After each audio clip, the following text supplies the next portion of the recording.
Yan,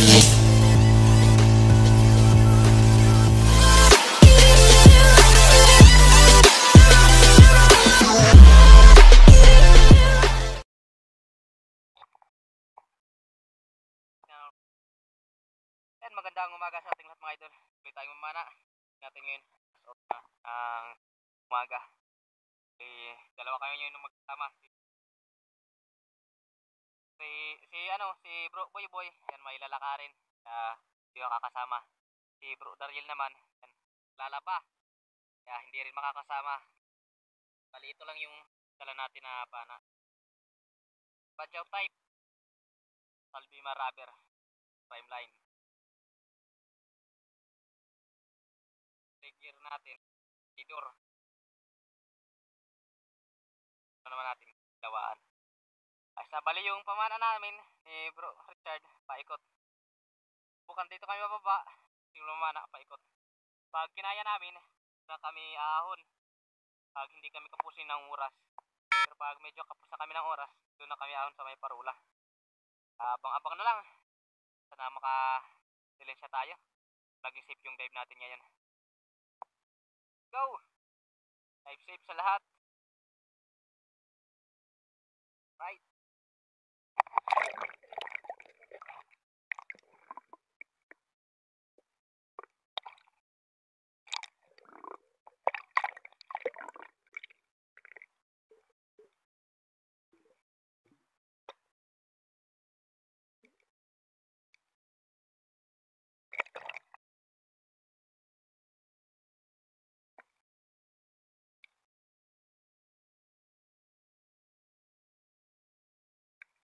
Dito nakakita tayo ng labahita. Ito yung labahita na first class o panasay naman ito, tawagin namin. Nasa mababaw lang na parte ang mga ganitong klaseng isda, kaya hindi na tayo sumisisid dun sa malalim para manghuli ng ganitong klaseng labahita. Thank you Lord. Isang primerang klaseng labahita o panasay. Panasay ito tawagin namin.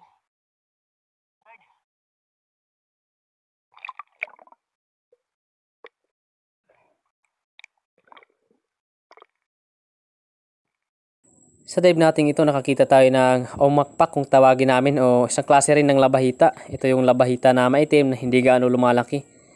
Good size na ito at pwede na ito na pangdagdag sa huli natin, kaya agad na natin ito natinira. Thank you Lord. Tinamaan natin itong labahita o omakpak kung tawagin namin. Masarap din ito mga idol, paksiw.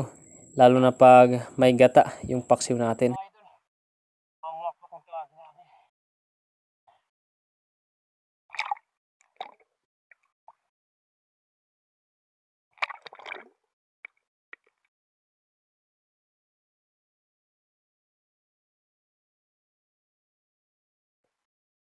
Sa dive natin ito mga idol, nakakita tayo ng grupo ng mga ilak. Hindi pa naman ito kalakihan ng mga ilak, pero pwede na ito na iulam. Pwede rin natin ito benta pag nakadami tayo. Dito medyo malikot yung pinapwesto natin, gawa ng nasa maalon tayo na parte.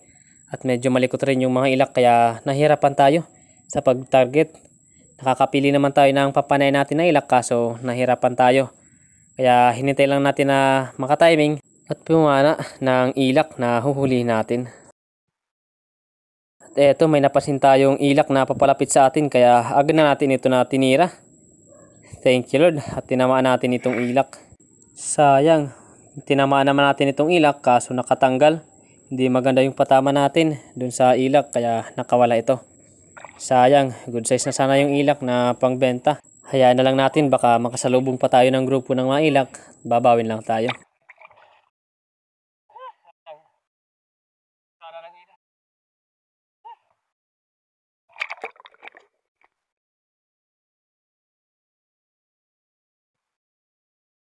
At dito mga idol, nakasalubong ulit tayo ng grupo ng mga ilak. Kaso malilikot itong mga ilak, gawa ng malaki yung alon at pahirapan tayo sa pag-target doon sa ilak na papanay natin. Eto, may lumapit na sana sa atin, kaso nag-alanganin tayo sa pagtira. Gawa ng malikot yung dagat at hindi tayo makaporma ng maayos. Kaya dito, paglapit nito, agad na natin na tinira kahit hindi sigurado yung pagtira natin. Baka lumayo ito at hindi na bumalik, kaya agad lang natin na tinira.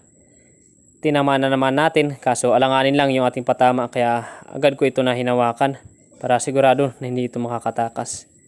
Thank you Lord. Isang ilak o danoy. Thank you Lord. Ulit tayo nag-ilak. Salamat. Thank you Lord.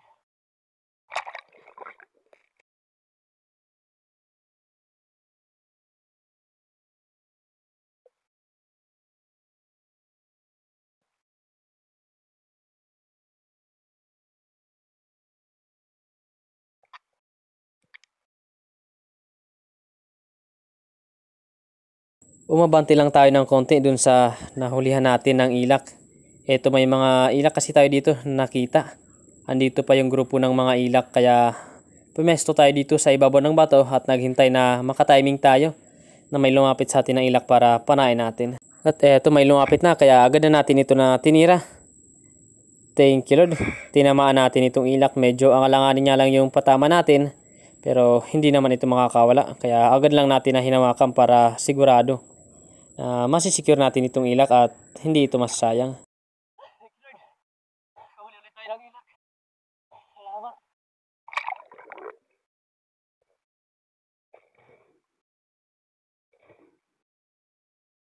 Di kalayuan sa nahulihan natin ng ilak, nakakita ulit tayo ng ilak. Good size na ito, kaya agad na natin ito na tinira ng matimingan natin.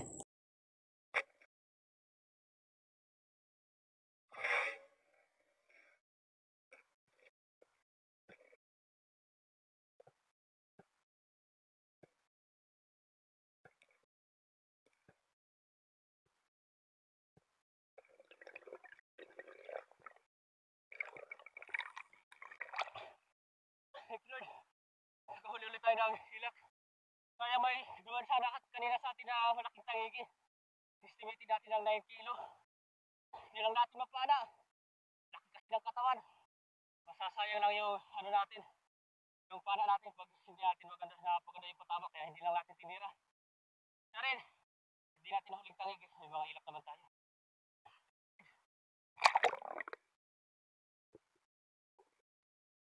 Sa dive natin ito, nag-drop tayo dito sa may mga maliit na bato. Nakita kasi natin itong grupo ng mga labahita o indangan o badlita naman kung tawagin namin. Isa rin ito sa mga labahita na lumalaki. Kaya pumili na tayo dito ng malaki para panain natin. Napakadami nila mga idol. Kaya hinintay lang natin na makapili tayo ng malaki para panain natin. Eto, nakapili na tayo. Hinintay lang natin yung pagkakataon na makuha natin yung saktong distansya para tirahin natin itong labahita. Thank you Lord. Sapul yung labahita o badlitan kung tawagin namin.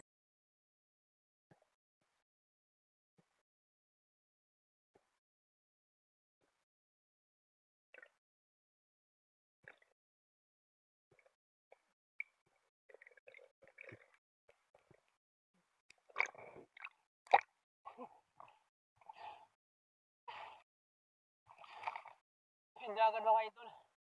Bubadlitan kung tawagin namin. Hala. Laki mga idol. Napakadami nila mga idol. Balikan natin, baka huli pa ng indangan o badlitan. Pagkatapos nating masecure ang labahita na ito, muli nating binalikan yung grupo ng mga labahita o badlitan dito sa may mga liit na mga bato. Sinamantala natin na medyo maamo pa itong mga labahita para makahuli tayo. At eto, nakapili na tayo ng malaki sa kanila, kaya ito na yung tinarget natin. Na makuha natin yung saktong distansya, agad na natin ito na tinira. Thank you Lord. Sapul itong badlitan o labahita.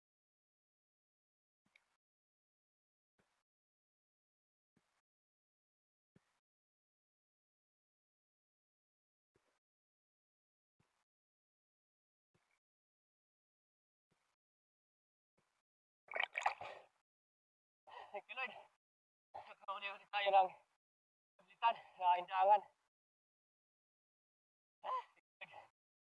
Salamat. Huli natin.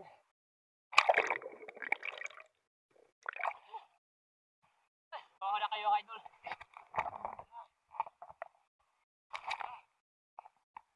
Grabe.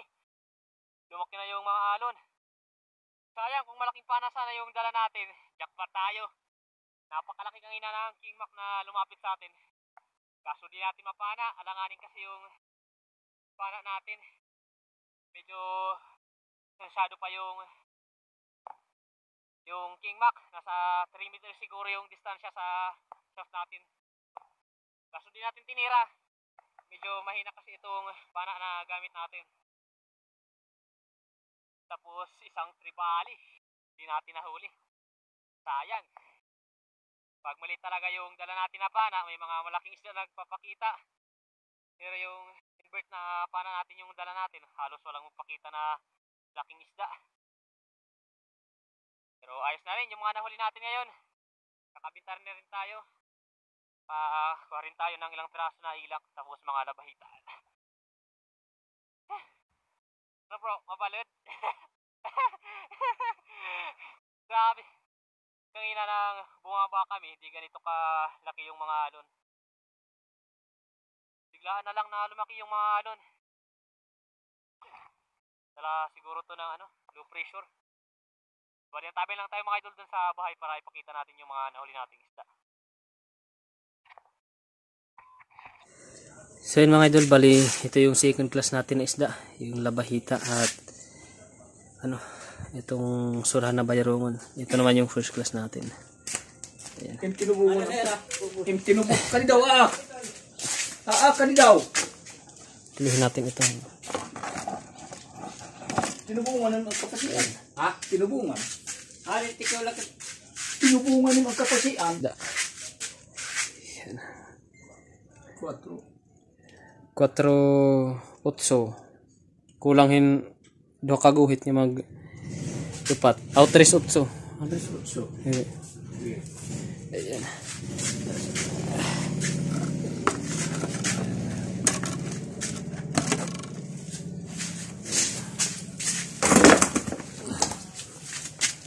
Itong first class naman natin na isda.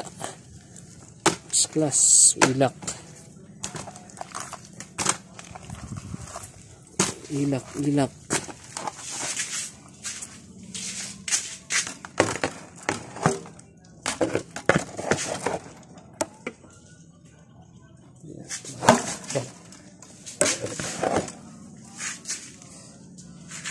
Ayan. First class natin isda. 1 and 3/4 ngayon 2 kaguhit. 100 na 700 850 2 kilos 850. 1 kilo in 1 kilo 850 grams. 1 kilo 850. Sige. Ayos na. Bali, abang-abang na tayo mga idol mamaya para pakita natin kung ilan yung kinita natin ngayon. Mga idol, bali, ito lahat yung kinita natin sa pamana natin. First class natin na isda na naibenta, 462 yung kinita natin. Tapos sa second class naman na isda, 532. Sa kaubuhan naman na kinita natin, 994. Ayos na, malaking blessing na. Sayang kung napana sana natin yung tangigi, malaki sana yung kinikita natin. Kaso hindi naman para sa atin yung King Mac, kaya hinayaan lang natin. Ayos na, malaking biyaya na ito at malaking tulong na para sa pang-araw-araw natin na pangailangan.